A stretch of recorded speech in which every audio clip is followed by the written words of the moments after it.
Alright, y'all, welcome to the motherfucking Toronto Beckham podcast. It's your host, Toronto Beckham, and I got a very special guest on the motherfucking show today. Needs no introduction, but let these folks know who you is, brother. Stevi on the motherfucking beat. Huh? Ellie. What's good? Quit playing with us. Stevi B, the fucking legend, the one who started all of this shit, man. It's too much. So let's just start from the beginning, bro. Because I don't know all the information. Tell these folks where you from, where you originated from. Originally born and raised in Point Breeze, Pittsburgh, PA. You know what I mean? Lived all over the city. So, you know what I mean? I feel like I got my rights in places. So, Point Breeze. Damn. Well, Point Breeze back in what, the 80s? The 80s? He tried. I guess so. Nah, I'm just trying to...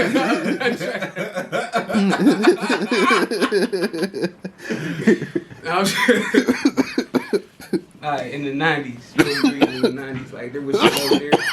I mean, yeah, that's, you know, it's connected to Homewood. I was literally 1 block from Homewood. We had the Harambe, you know what I mean? All that good shit. Big stuff going down. What's the Harambe? Harambe was a event where they, like, had all the little local artists on the east side and whoever could get over there and they was performing. They had all the little, like, shows and vendors all over Homewood. Man, that shit used to be cool. That was the 90s. Big like, culture. Kind of like what Northside Day, like, tried to be. You know about that? You was around? Yeah. I mean, I heard about the shit, seen pictures and shit. Every year, it used to go down to Homewood. I don't think that shit go down no more. It was I know they used to block our streets and shit. Mm-hmm. Like that. Yeah. Okay, and you said that was like there was like hip hop going on around? Yeah, big hip hop, big culture. That was around the time where I believe that was around the time when the conscious culture was really hitting. Was hitting. Was heavy. Mhm. Like, you know how we got the conscious culture now. Yeah. We got that from them dropping old videos. And now we watching them shits today. So you was into that shit too? Back then? No, not back then, but I'm into it now. Oh, so back then you wasn't into that shit? I know about it. But he's saying it was in his face. What was going on. His face. So. I connected the dots. Because it made sense. Around that time they was wearing all the dashikis and all that stuff. So a lot of them conscious people that was traveling around the different states and speaking and telling the truth about who our people was and all that stuff. Yeah. Facts. That was when that was going crazy. Yeah, I know it was. Yeah, We just didn't know what it was. Yeah. Nobody knew what was going on. We just knew they was wearing them dashikis. We knew we wasn't going to wear them. The patches on their jackets, all that shit. Man. That shit was crazy. So like, what schools did you go to growing up? I went to Taylor Alderdice. Oh yeah. Yeah, Reisenstein when I was there. That's gone now. I remember that. I went over there for like a African American studies type class. I went to what's it called? Antioch High in Tennessee. Yeah. You was in Tennessee for a little bit? Yeah, I was in Nashville. What years was that? That was in I think that was in 2002. You was still in school? Yeah, high school. Oh, so you went to school in Tennessee? Yeah, I got kicked out of there too. You got kicked out? I got kicked out of every school. It wasn't because I was like It wasn't like no fight and shit, or I didn't get along with people. I was just a class clown, you know. Mm-hmm. I didn't know better, you know. Like I didn't know how to get the attention the proper way. You feel me? Yeah. So I acted out in order to get that because I didn't know nobody and I didn't have friends. Was this a white neighborhood? In Tennessee? Not. I guess it's I don't know for real. It was country. It was pretty. It's definitely country. In Tennessee it was a completely different. I actually got kicked out of that high school because in Pittsburgh, if you're from Homewood and Point Breeze, you wear blue. Mm-hmm. Around that time, it ain't like that no more. Yeah. But because everybody was on that Crip Cuz shit. You feel me? So you was a Crip? No, I wasn't a Crip, but I was around the niggas that, so You okay? Eventually, I'm gonna start wearing blue. You think I'm just gonna start popping up in red and they all got blue? Yeah, so you was just wearing blue. Yeah. So I was already wearing blue, and we like to style it. Back then when niggas was wearing little bandanas around their shits and all that stuff. Yeah. I went to Tennessee with that shit, and they was not with it. It's like you are into some gangbang type shit. And you wasn't even on that. No, I wasn't on that. That was just like I like those colors, you know. Got kicked out of there. Got Then when kicked. you got shot too. Back to older dice. Mm. Then got kicked out again. You got kicked out of older nights, G? Twice. What did you do there? I was skipping, missing class.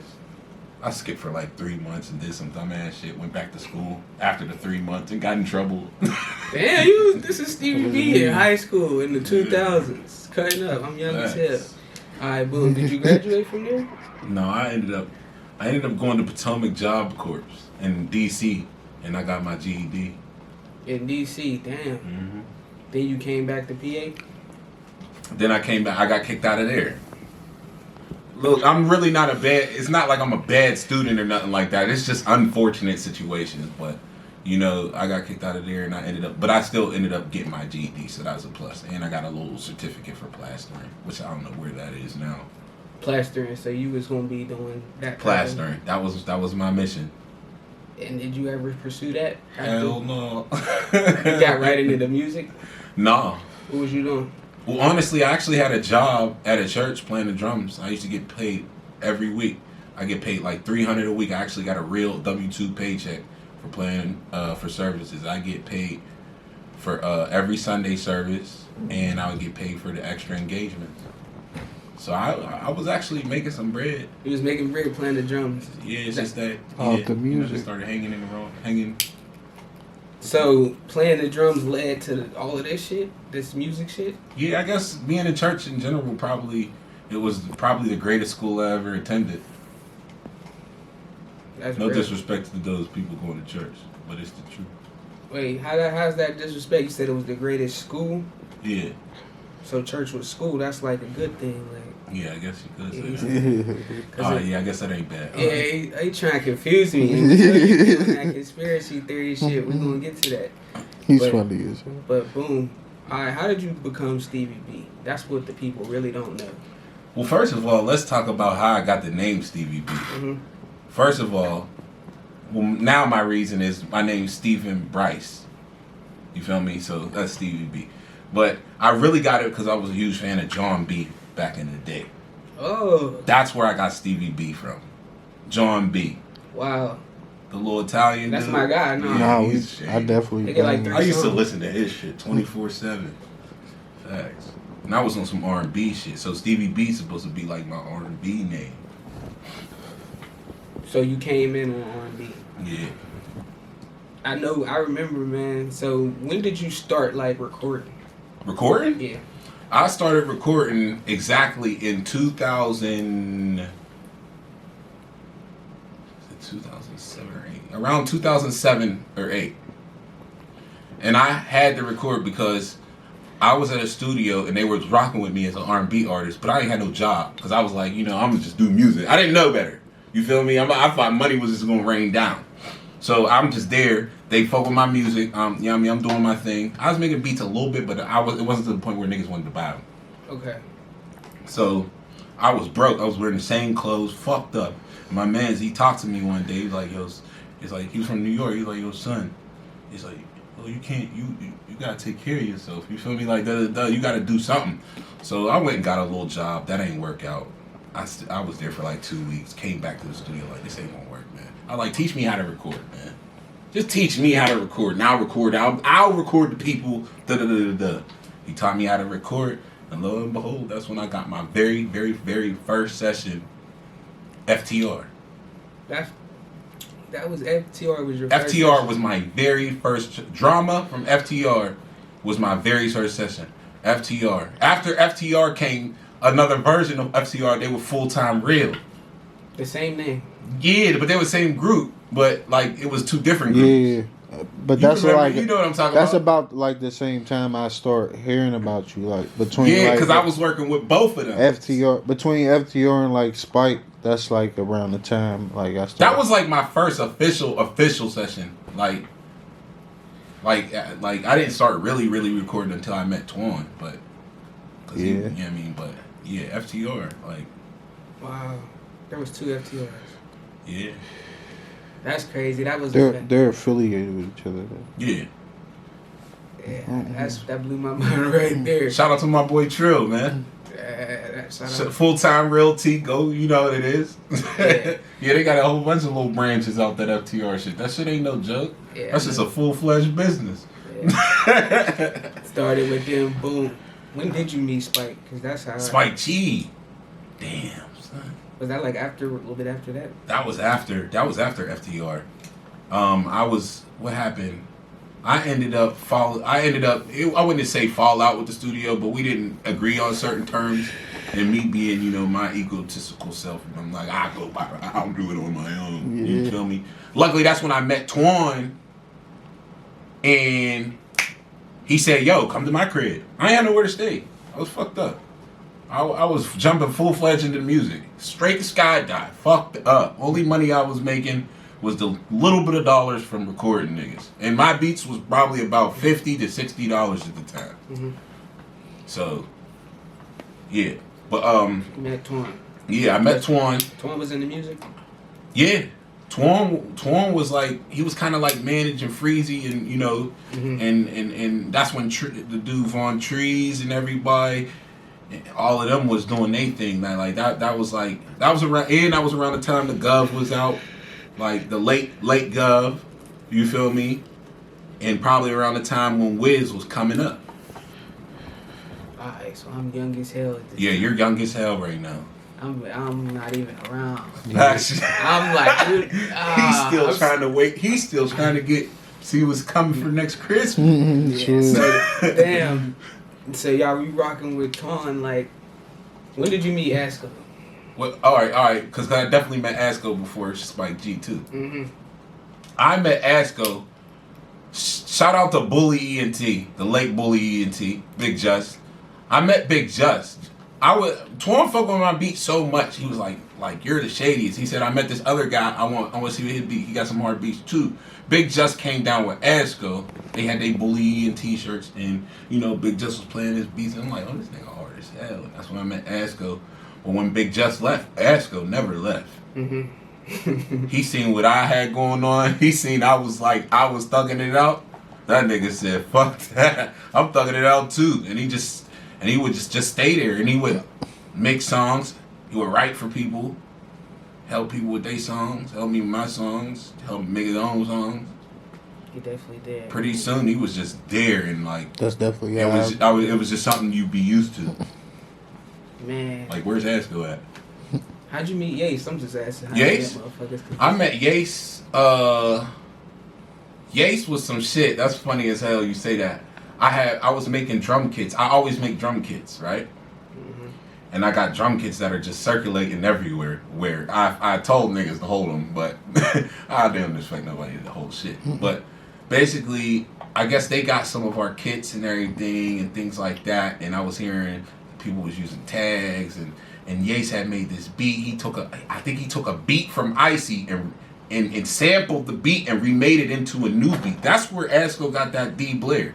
That was my favorite. I'm D Blair and I'm ballin'. Yeah, from Yace. that was my favorite. Yace sampled some wild ass shit from Icy. The whole loop. He didn't even. He sampled the bass and everything. Did some wild ass shit. Had a whole new beat. Thinking back, I could hear that now. Man, I hear that. You know how? Yeah, facts.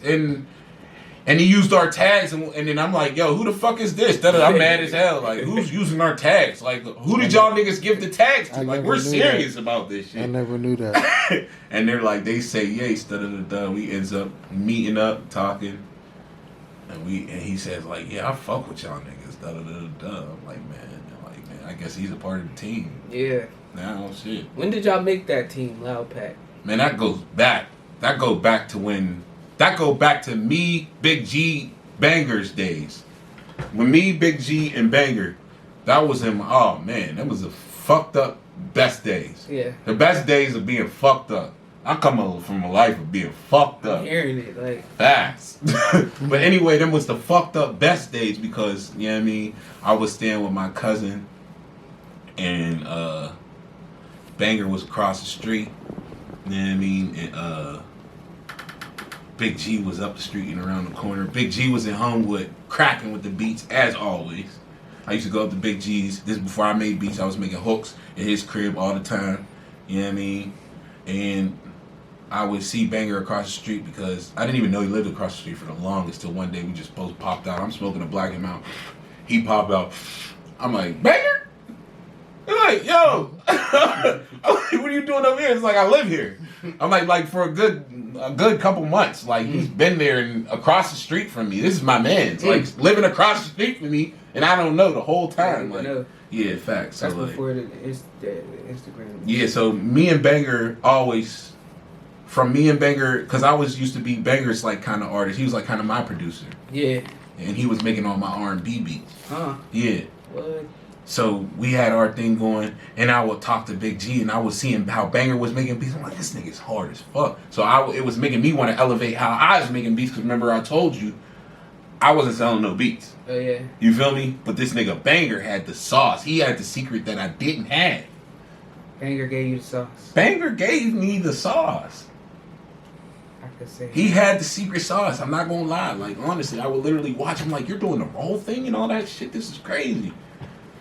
And I would go to Big G's and motivated from being at Bangers, doing hooks, and I'm like, yo, man, we gonna start a squad, bro. Swear to God. And you gonna be a part of it. Me and Banger already talked about it. Da-da-da-da. He's like, yeah, cuz, everything. Da-da-da-da. That's where it first really started, and that's when we just started saying it. Like, we literally made it official when we was in Twan's basement, and we made that Loud Pack drop. Shout out to Trees and Freezy. They was always smoking big Loud Pack, always talking about loud. You feel me? So they said, why don't y'all just call yourself Loud Pack? And then you did. And that's when we Pack. made the tag. Loud Pack. That shit's legendary. Damn, Facts. that shit's too much, man. You done worked with everybody. Man. I worked with everybody. In history. I'm with the old heads and the young bucks. Yeah, The origin. man, too many. And still up with the young bucks. To this day. This shit ain't over. Yeah, it's definitely not over. You just gotta let these folks know where you came. He came from a long way back. And I got a long way to go too. But I accept that. And I just enjoy the journey while it goes. I'm not in a hurry. I'm not in a hurry no more. I used to be in a hurry. You was in a hurry? But getting older, I learned my lesson. I'm like, what are you in a hurry for? Because you paying attention to other people. So you can And they say moving that. faster. You can admit that you was doing that. Yeah, facts. I would be lying if I didn't. Like, everybody pays attention to somebody else at some point in their time in their life, and they're like, "Damn, man, I'm not moving fast enough. Damn, how did they? What? No, you feel me? It's not like you hating on them. It's just internally you just wish you would have been there first. And it's just the honest to God truth sometimes. But you grow wiser in time and be like, you know what? I got my own time. Like, why am I focused on this? I could have got all this done, and then who knows, with me taking that time that I worried about over here, I could have probably been in a whole different situation and still not even worried about nobody just because I was in a whole different situation. So it's like, it's shit you learn over time. Nobody's perfect. Yeah, We growing to be our better selves. Yeah. So we seen you you was moving around. How was your time when you were out Cali? Cause we seen you.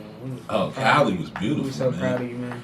Man, I love Cali, man. Shout out to the label, man. Like, they were big supportive of the whole situation. You feel me? Like, I ran into a lot of people that I made a lot of relationships with, and it was really just an eye opener for real. And it was big game because I got to meet a lot of people that are in the industry.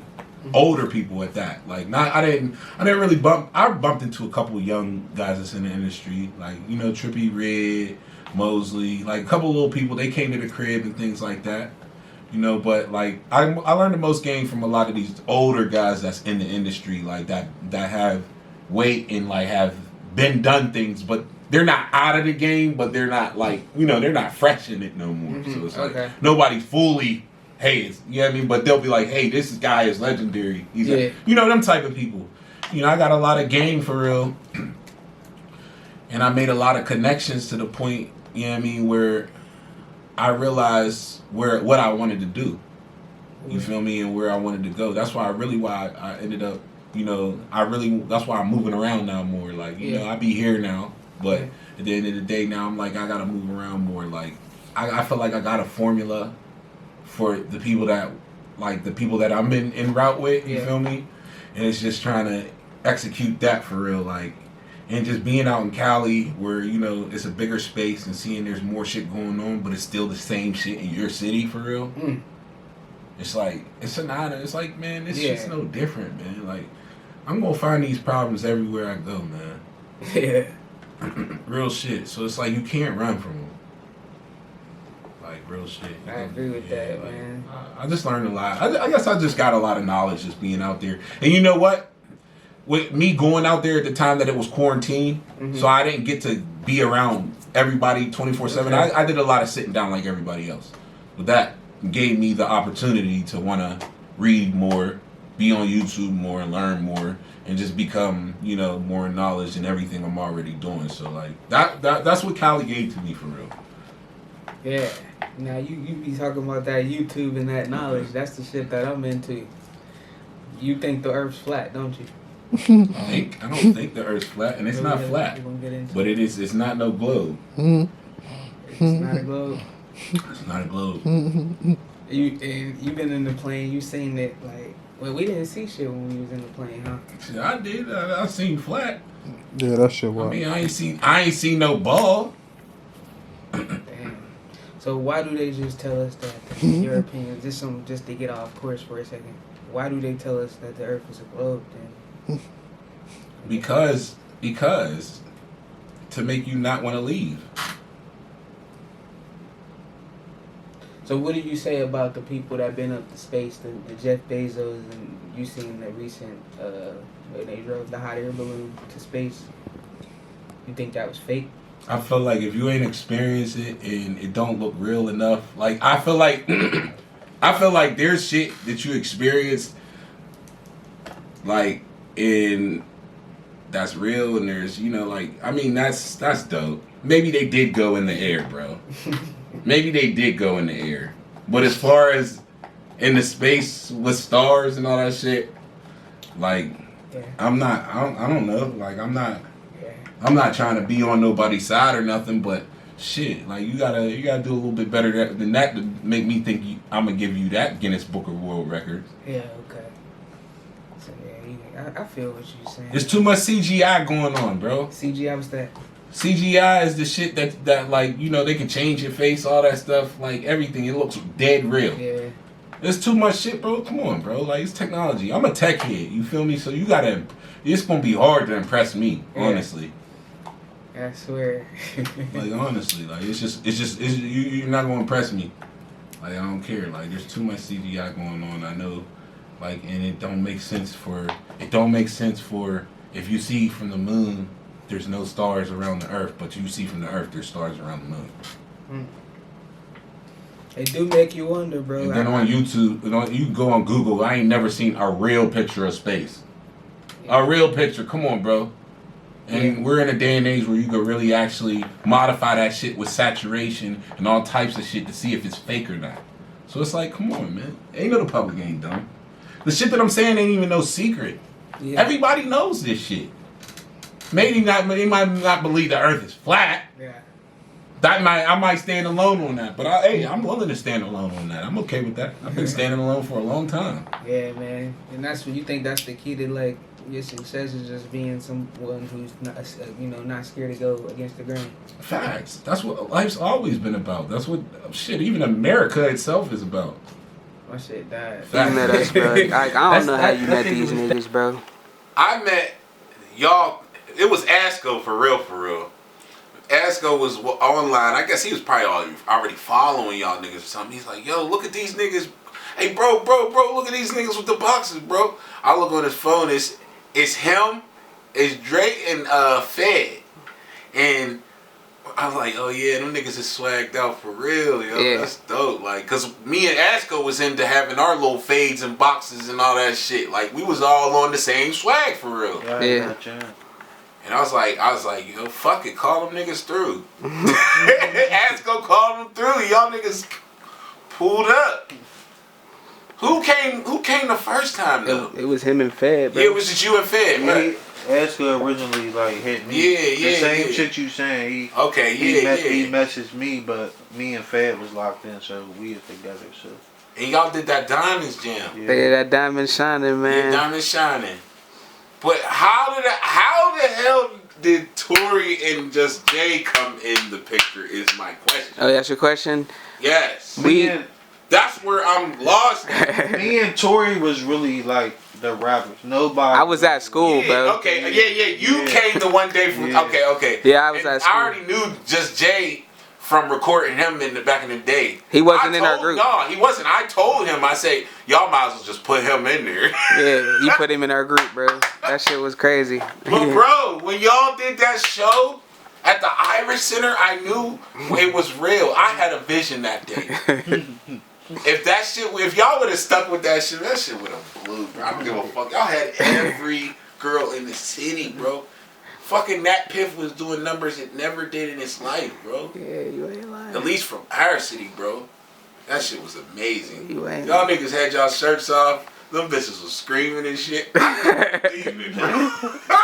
I mean, y'all heard it from the man, bro. Facts. Yeah, he's got the video. This is back in the day. These is young niggas. Yeah. They still young today, but like, you know, they grown, but they young grown. You feel me? But like they did this shit. Appreciate that, man. Cause you look like I ain't want to bring it up. He said it. You know that shit was turned. Real shit. We was in a shit group. Super turned, bro. Like that shit was. But you know how groups is. You know how it is with groups. It's the same story with every group. Every group, bruh. Ego clash. Yep, super ego clash. I tried to keep it together as long as I could. Shit. No, I it ain't don't. had no control of that. Yeah, it don't, Y'all bro. niggas was grown anyway. Yeah, bro. Groups is just I couldn't be in a group, bro. Like now, thinking about it, like I guess it's just some high school shit. It was. It was the perfect situation for the moment. Yeah. Like, it just worked. Yeah. For that time. Yeah. How you feel about Fed and his recent success and shit? I mean, it's exciting for real. It really is. It's exciting to see a new artist in the spotlight, slowly traveling on the upward escalator. Hell yeah. It's exciting for real. I mean, I be checking this shit all the time, trying to see what the fuck's going on. No, it's definitely. I'm excited. Facts, like that's my boy, man. It's like you really do. I want to see that shit go all the way, like, you know what I mean, for real. Cause that, to me, that's one down. Yeah. Now who's next? Yeah. You feel me? You ain't never been like afraid to spread the love and all that and show love. You didn't work with everybody. Yeah, man. I didn't work with everybody, bro. Like I'm just another nigga on my journey, and I just understand that I have my own journey, just like everybody has their own journey. And I know what happens when I'm on my journey, and I know how I am when I am on my journey, and I just try to keep that in mind with everybody else. Like, you know, like when you're on your journey, it's your blessing and it's for you. It's not meant, you feel me? It's not meant for everybody. Mm-hmm. There'll be a time. It's more about, this game is about when our paths meet or when roads meet and things like that. So like I'm always gonna be happy for like I try my best to like, you feel me, to be happy for anybody, like, and I try my best to actually support it though. Like there's a difference in being happy for a situation and actually supporting a situation. Yeah. Like there's really two differences for real. Like, you can say you happy all you want, you ain't sharing nothing at least, or not, or putting some comments down, or trying to be a man on deck on board or something like. They ain't got time. Just talking. You right. So Path 21, what was it? 22. Tell us about a little bit about that before we get up out of here. Path 22 was a quick tape I wanted to drop just to show people that I still do music and to develop my platform on all the streaming sites. So I threw some quick music out. It wasn't like the music that I wanted to like really hit people with.